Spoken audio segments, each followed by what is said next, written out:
Hello beautiful students, welcome back to Learn English with Susan. Today I'm going to be teaching you the long sound. This sound is classified as the open mid-center unrounded vowel. Hey, what in the world is that? Okay, I'm going to explain. Open mid-center unrounded simply means your mouth should be opened.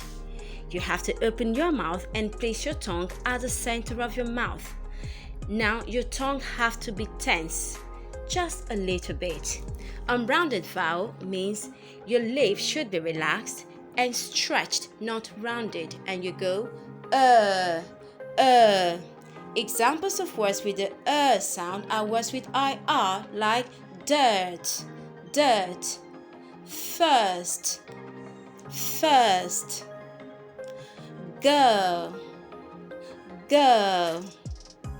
We also have words with UR like purple, purple, refurbish, refurbish.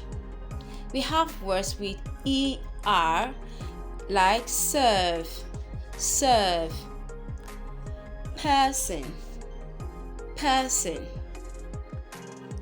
determine, determine. Here is an example with a sentence. We had a bad day at work, but we are determined to stay happy. I hope you've enjoyed today's video. Kindly subscribe and I'll see you in the next video.